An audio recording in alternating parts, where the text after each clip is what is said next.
Hello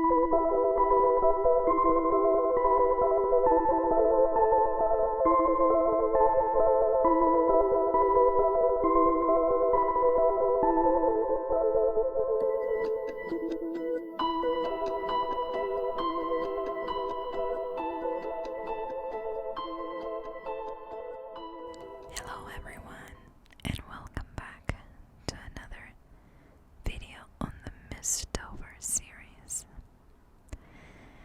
Today we are going to continue with the kidnapping and the story of a young girl that heavily influenced my interest in true crime, even though I have to admit that it was 9 months of torture while she was away, and I'm not even related to her. I think it touched my heart a little bit more because it happened in an area where I worked at the time, and it was somewhat near where these people live, and it could have been anybody. And a good deed of a lady who wanted nothing but to help somebody in need ended up in such a tragic, horrible story.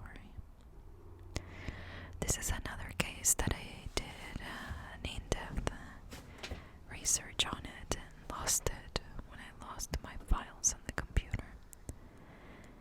But fear not, I will continue to research it, try to find the different articles and places that I based my research on, and part of the book that you wrote. And we'll have a series on the 9 months of in hell of Elizabeth Smart.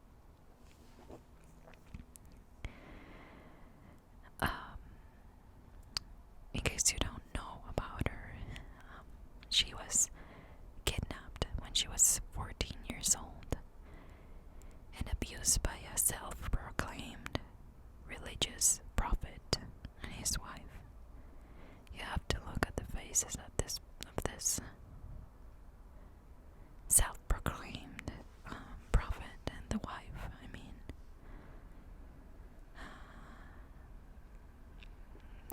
and I know it's hard to judge somebody by their looks, but there is something evil, in my opinion, when you look at these people that they portray. It's not even something physical. It's not their nose, their eyes, their hair.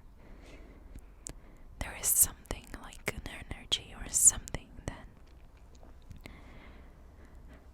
really could be the only explanation for what they did. Okay. So, on the night of June 5th, 2002, in Salt Lake City, Utah, 14-year-old Elizabeth Smart was sleeping in her bedroom. The bedroom that she shared with her sister. All of a sudden, she wakes up with a beard against her face. This guy said, "I have a knife at your neck.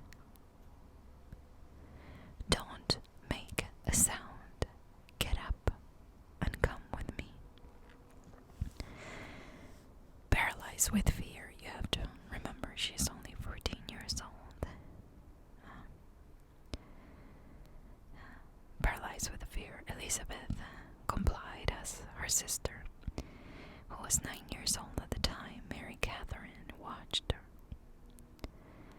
Later, Mary Catherine would remember the man as polite, calm, and nicely dressed, with a voice she thought sounded familiar.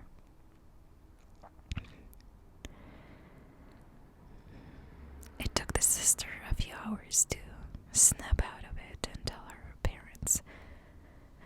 I'm not sure if a few hours, but it took her some time to get there. The name of this guy was Brian David Mitchell, a 57-year-old self-proclaimed religious prophet. He was very familiar on the streets of Salt Lake City as a panhandler, which there are tons here in Utah. At least in the Salt Lake City area, there's a ton of them, and I wonder, how there's so many people living in the streets with this harsh, cold weather that Utah has in the winter time, and the hot. I can't take no more summers. We're very privileged, I guess, to have AC and heaters everywhere. So, unless you step outside your home, your office, or even the shopping mall, you can't tell. But for somebody that sleeps outside every night, it's such a harsh weather. Yet, there's a lot of people, and again, I am not judging. I am just telling you that it's, in my eyes, it's kind of surprising the amount of people that lives on the streets, even though the weather is so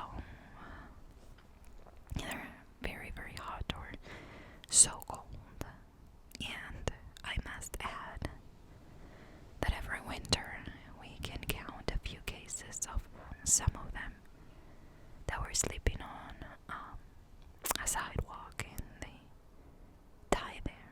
And I remember this guy last year who was stuck to the sidewalk.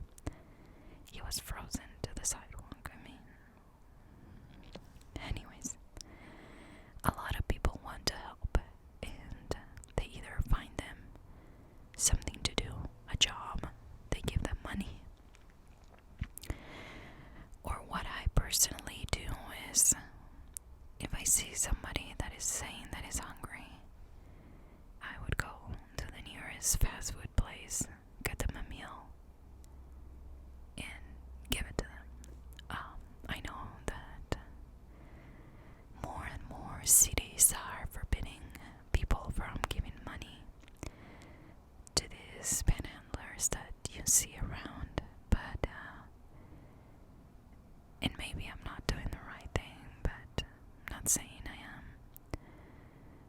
But there's something in my heart that says if you're hungry, the least I can do is give you something to eat, I don't know, I think it's just a basic of life.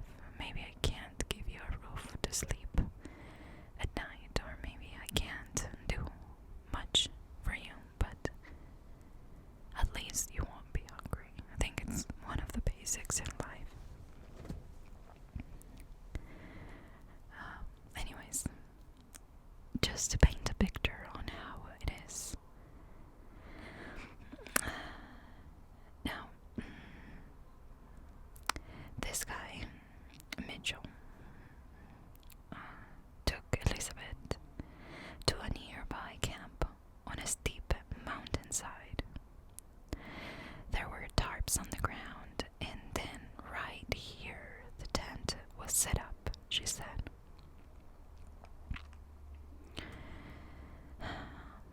Elizabeth remembers that out of that area walked out a woman, that she had long linen robes. Her name was Wanda Morrissey, and she was this guy's wife. She ordered Smart to go in the tent, and she washed this girl's feet and dressed her in a similar robe. They perform a brief wedding ceremony, and then he pushed her to the ground.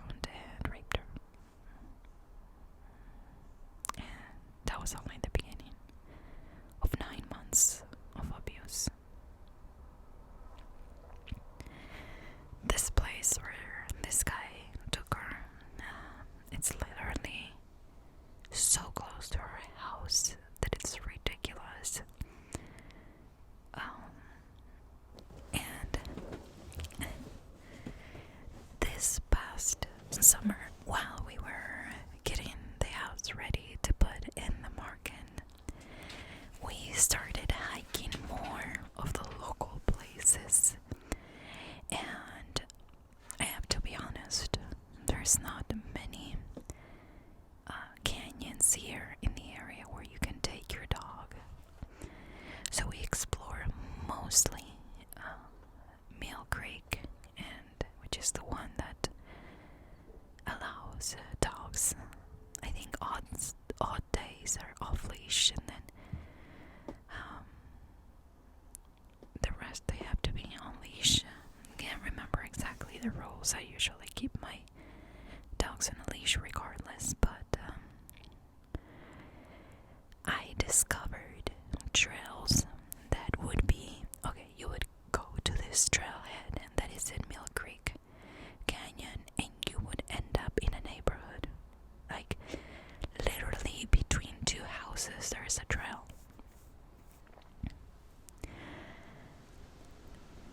I remember one in particular. It wasn't on Mill Creek Canyon. It was actually a trail with a waterfall. Can't remember where the Wasatch.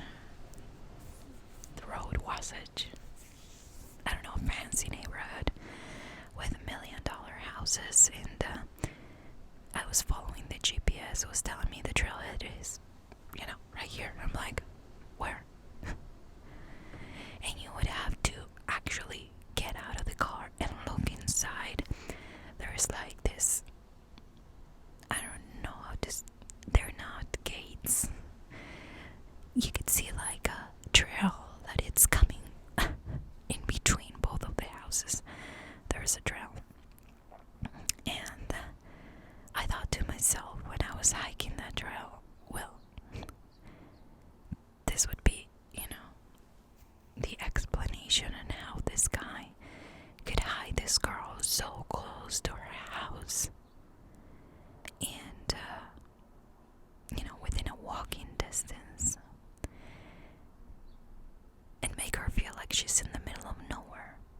Because once you get in, there's signs that, this is a trail in a neighborhood that goes into the mountains. So there are mountain lions and there is wildlife. This is not a manicured trail that it's man-made. No, this is just, okay, it's a trail, man-made, of course, but it's not enclosed, so wildlife goes in there, and I guess that's their home, right?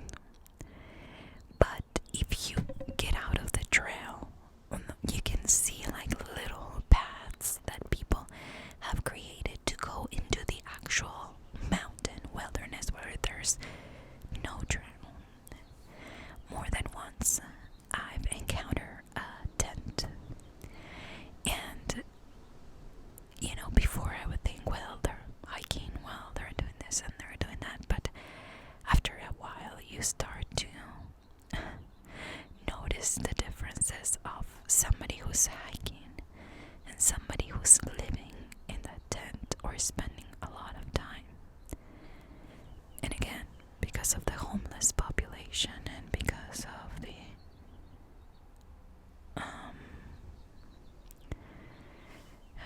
I don't know, because of the proximity to downtown or to populated areas where they can get money from, it's very easy for them to find a home there in the wilderness. Yet I do not understand how you survive in the winter. That's a whole nother story. But just so you know, a lot of people got frustrated at the idea that she was so close to her house. Yet you're taking a 14-year-old who's used to jump in a car and be driven around.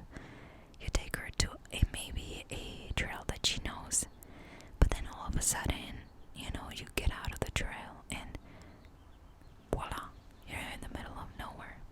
So, just a little something. In total, she was held 5 miles away from her home. They did go on public though.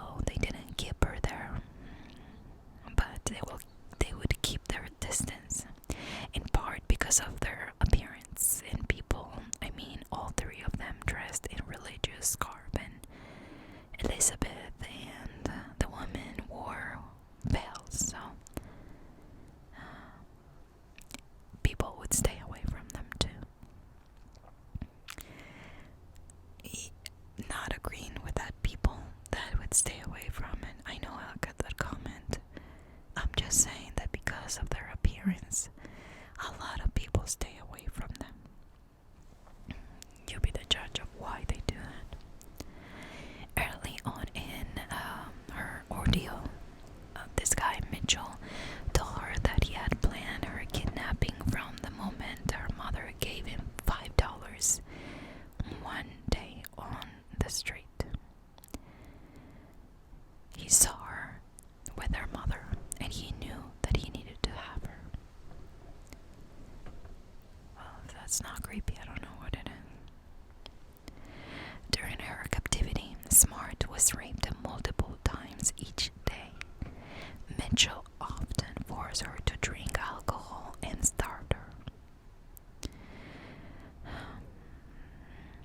The woman, the wife, to abuse her, treating her as a slave.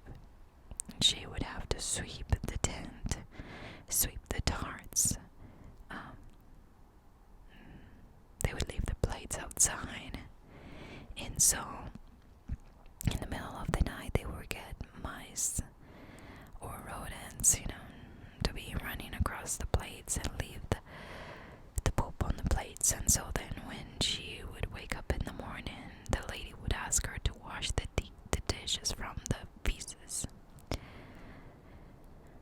According to Elizabeth, she was jealous of the young girl, the wife was, and fought with her husband about her constantly.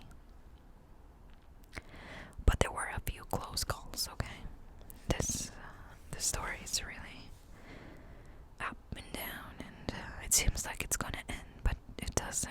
And one day, Elizabeth came close to being rescued. This happened at least twice, okay? Only days after being kidnapped, a helicopter searching for her hovered above her camp. But the guy and his wife forced her inside. She said her heart sank as she heard the chopper fly away, never to return. This guy took this as a sign from God. On another occasion, a policeman confronted the three of them at a downtown library. As the detective questioned the guy, the wife clamped iron fingers, quote-unquote iron fingers, on Elizabeth's thigh under the table. The teenager said she kept quiet out of fear Mitchell would make this constant threats to murder her family, and she knew that he was evil, so she was afraid and didn't say anything. But ultimately, Elizabeth helped maneuver her own release after Mitchell and his wife brought her to California for the winter. Well, there you go. Realizing her only chance at being recognized was returning to Utah, Elizabeth told Mitchell that God wanted them to go back to Utah. Quote, she said, "You are his servant. You are his prophet." She told him, "You're practically his best friend. Could you please ask him?" Referring to God, of course. In March of 2003, so I should clear that up. She was telling this to Mitchell and saying, "Could you please ask God?" In March of 2003, after the three moved again to Salt Lake City area, multiple witnesses recognized Mitchell from a police sketch. Soon, the police raided the camp where Elizabeth was being held and rescued her. Now, even at the time that the police were questioning them, Elizabeth was kind of hesitant to make herself, to identify herself as who she was. There is a whole lot behind it. This is just like a preview of what the case is all about, but really, the brainwashing that she had. Think about a 14-year-old girl. I have a 15-year-old girl, and it just breaks my heart for Elizabeth's parents to even think about what their daughter had to go through for 9 entire months. Elizabeth Smart is now is an activist who works to educate the public about violent and sexual crime. When she came back, I remember I was in Bigo Tire or something like that, changing my tires, and I was sitting in the lobby when I heard the news, and I remember crying hysterically, like, oh, I can't believe she's home, and you can't help it. You want to know where you've been, what happened, who took you, where'd you stay for the 9 months, and I remember how frustrated I felt when they said, you have to respect the victim, she'll say things when she's ready. My little old dog is snoring.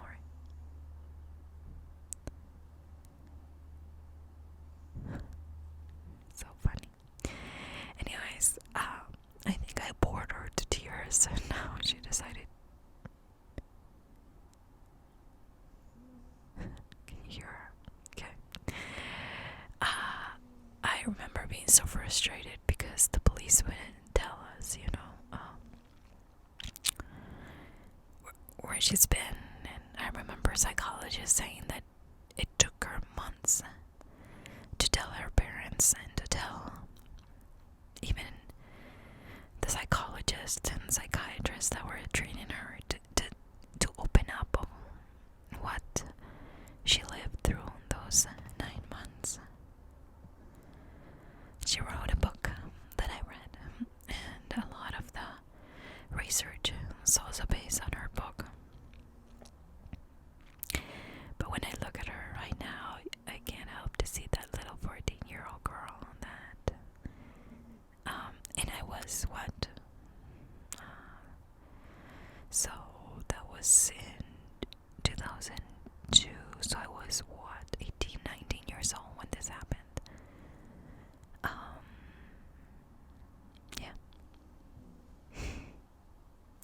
19 years old.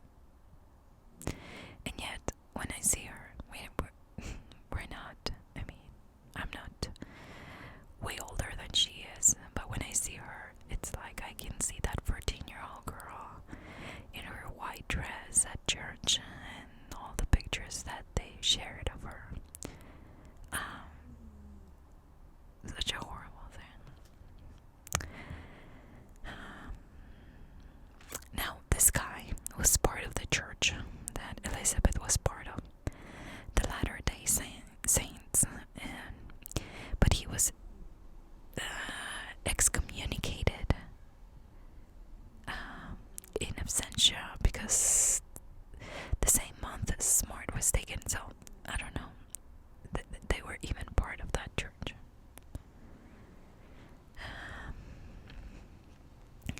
He was surely a prophet of evil.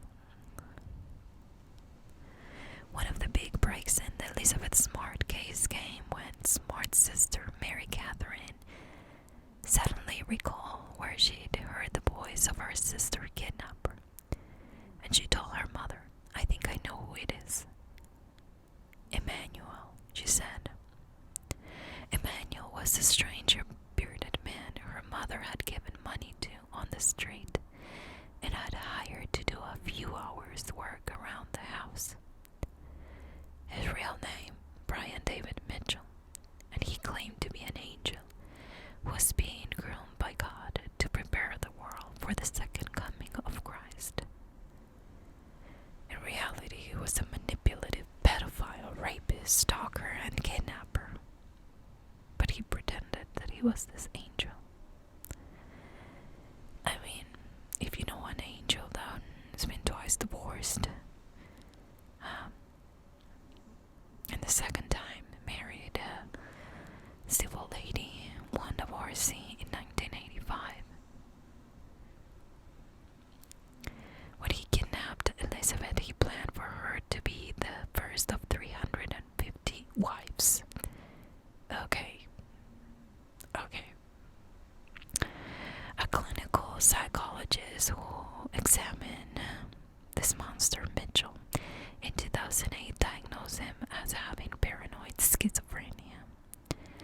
He was found competent to stand trial in 2010 because having this kind of paranoid schizophrenia doesn't make you a rapist or a killer or a monster, according to the experts, of course. So he was able to stand trial, and in December of that year, a jury deliberated for about 5 hours. Well, people, what were you thinking? I mean, 5 hours before finding him guilty. Yeah, let's be honest, it took them 5 minutes, and then they were having snacks and, having a heck of a time. I don't think anybody, unless there's a lot of paperwork to be done, I think that they could have deliberated this in the courtroom, be like, yeah, let's raise our hands. Whoever thinks this people are guilty. So yes, another good lesson learned from the experts. Sometimes we believe that people with mental illness can have an advantage at the time of facing justice after committing a crime, but really, there's a lot of things that you can be. There's a lot of mental illnesses that you can have, yet they're not an excuse for what you did. I remember this guy, I think he was a psychologist or a psychiatrist who was talking about this, who said, I treat patients with paranoid schizophrenia every single day. Yet, they could never dream of doing something this evil. So we can't blame this on it. And I think that was what kind of irritated me the most, Not the fact that he said that, but the fact that he was trying to hide his evilness behind this mask that really cannot fool the authorities. So thank you so much for being here today, guys. I truly appreciate your support.